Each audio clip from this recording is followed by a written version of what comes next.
What have been kind of the biggest areas that you've been focusing on over these last 2 months? Details, fundamentals with all the running form, the shuttle drills, all the minute details that will help you gain an inch, lose a tenth of a second. All that little stuff's the biggest thing to work on. Were you focused at all on either gaining weight, losing weight, sharpening up that time? Yeah, I've not been worried about my weight at all right now. Most of the individuals I've talked to have said they want me around 290.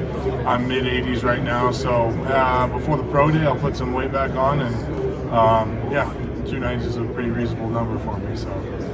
Logan, there's a fair amount of Iowa guys playing in the NFL. One guy you played with was Kayvon Merriweather. Yeah. He's now with the Bucs. How cool is it to see him make it to the NFL, especially as an undrafted free agent, get some playing? Yeah, it's awesome to see Kayvon do well because I was expecting him to get drafted, and for him to go through that adversity and be able to still make a squad and be able to have an impact is awesome. He was a great leader for us. He was a great player for us, and I'm just super happy to see him have some success. Who's next at Iowa? Who are we going to be talking to next year? There's 9 guys that went back. Who's the first guy that stands out to you? My position group is going to be Wyatt Black. He's an absolute unit. He's a big dude. He's became a very good leader over the course of this past season, and he's going to step in and continue to grow in that leadership role this year. And that's one of my guys. Who was the leader of the defense this past season? Joe Evans was definitely the leader of the defense. He was just always been the most vocal, always been the rah-rah guy. So. What did you want to showcase in the Shrine Bowl, and how did that experience help you this offseason? Yeah, the biggest thing is I wanted to be able to show that I could pick up a new defense because I've been in the same defense for 5 seasons. So it's like I can pick up a defense, can pick up new techniques, and be able to apply them throughout the course of a 4-day week right there. So things went well, and just showing that I can do some of the attack and react stuff even more than the read and react that we've been doing for 5 years. So yeah, I mean, you're a 2-gap defensive tackle exactly. actually at Iowa. Exactly. How did it feel to kind of now I can attack and penetrate a little bit? Yeah. In one-on-ones and like actual team stuff, it felt good.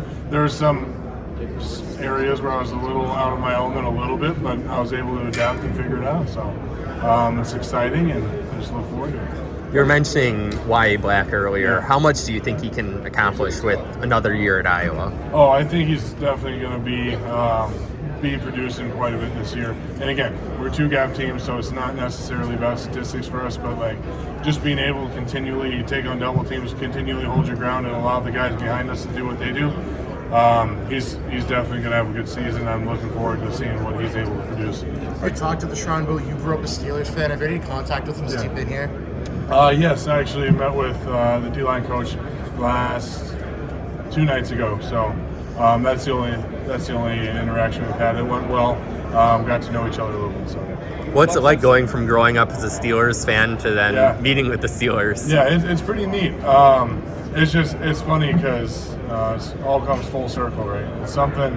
Being here, I've been watching these since I was 8 years old. Been looking forward to, hey, I'm gonna make it there. I'm gonna make it there. We made it. So next step is to perform. So looking forward to that. The Bucs have some other Iowa players as well, and Anthony Nelson and Tristan Wirfs. Do you keep tabs on them at all? No, not really. So Tristan was there in 2019 when I was there. So I remember being a good leader, and then I was going against him all the time on the scout team. So Tristan, I'm close with. I mean, I would communicate with if we saw each other, but I never even met Anthony. So. Have you met with the Bucs at all during this process? Not this week. At Shrine Bowl, I did. Okay. Yeah. You met with the Cowboys? Yes, sir. I met Shrine Bowl and this past week with the new defensive line coaches. Was that a formal? That was the informal. What do you like about those conversations? Yeah, it's just intellectual conversation, talking about Iowa's tendencies, defenses, and then trying to just get to know each other. It's like, so much of it's just developing relationships first, and then getting into the football stuff after. Logan, playing against Michigan, playing against McCarthy this year, what stood out about him?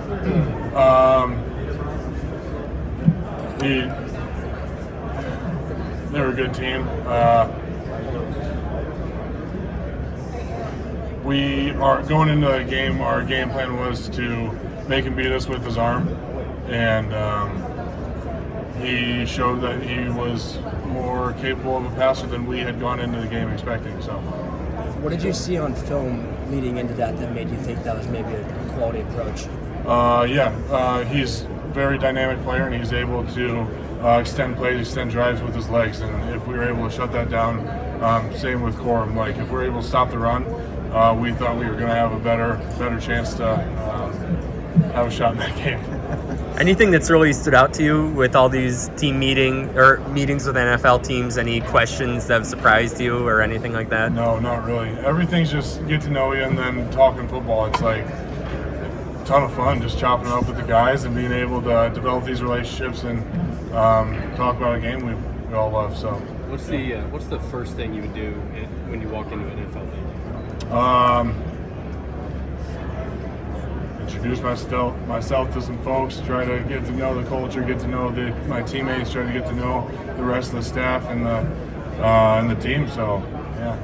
What are NFL teams getting in Cooper, I can confidently say is the most athletic individual I've ever met, and it doesn't matter what you ask him to do, he'll be able to do it at a high level.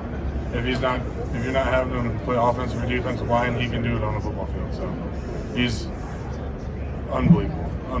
What did you think of the day when he ran the ball and got hit and finally moved over to offense for practice? And what was that like? It's pretty frustrating just to see like all the work he's put in and like just to see his season get cut short, and let alone the impact that had on our team.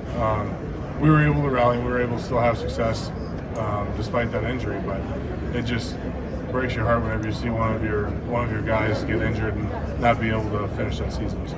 Our team's looking at you as a 3, a potential for a 5 and a 3-4. Yeah. How are they kind of viewing you or in your discussions? It varies quite a bit. It's usually 3, 4, or 5, depending on what system they run. So that's generally the feedback I've been getting. And how much does your wrestling background come up? Oh, I make sure to bring it up, and then they're So, but yeah, it's been brought up a lot, and then the folks who appreciate that, it's fun to chop it up with them about that. So. Logan, have you met with the 49ers at all, formally or informally? Not this week. At the Shrine Bowl, I met with them. Yep. Still haven't had any soda? No. February 3rd, 2012. Yeah. That was a bet with your dad, right? Yep. Dad bet me $100, or I bet my dad $100 to go a year without drinking pop, and I haven't. Yeah. I had somebody gave me a drink of something, and I took a sip by accident. I was trying to gag myself. I couldn't get it. So I had a sip by accident. What did it mean to be a Hawkeye?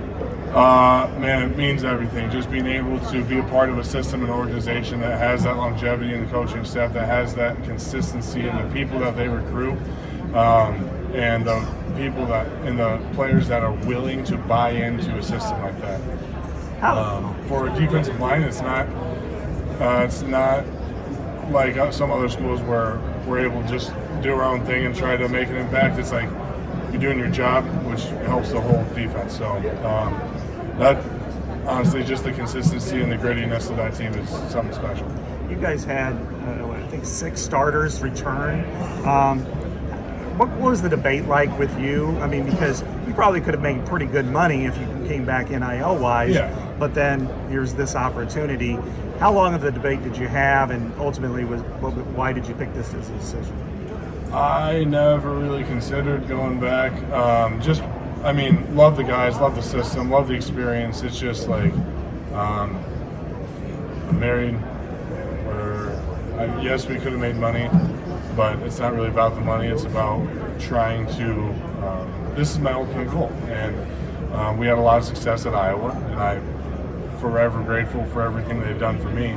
But it's like this is the next step, and I don't see any reason to prolong it if we're ready to do it. And projections are favorable in that area. So. Did any teams bring up Iowa's offense to you, and maybe how you personally and the unit as a whole on defense responded to whatever happened? Yeah, no. Everybody's just talking about how good of a defense we've had. Nobody's really bringing up the offense other than some of the players that approach me from other schools. But it's all fun. But, yeah, most of it's just like, oh, you guys hold down on defense. Yeah, we do.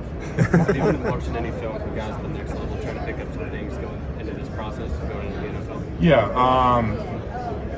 Throughout the whole season, I was just trying to get different clips from different people and their different skill sets. So, we watched film from Aaron Donald to Chris Jones to Cameron Hayward it varies depending on what skill set they have. Watched a lot of combine drills and that kind of stuff just to see more of the, just to get that grade more. Any little things that like stand out when you're watching that film? Everybody has their own techniques. Everybody has their own strengths, and it's just about trying to pick up on the little things. And then sometimes they have clinics, and then you hear them talking about what they see on a play, and that's the stuff that's going to mean a little bit more than if you're just watching straight film. If you understand the why behind what they do, is going to be the stuff that sticks out the most. Thanks, Logan.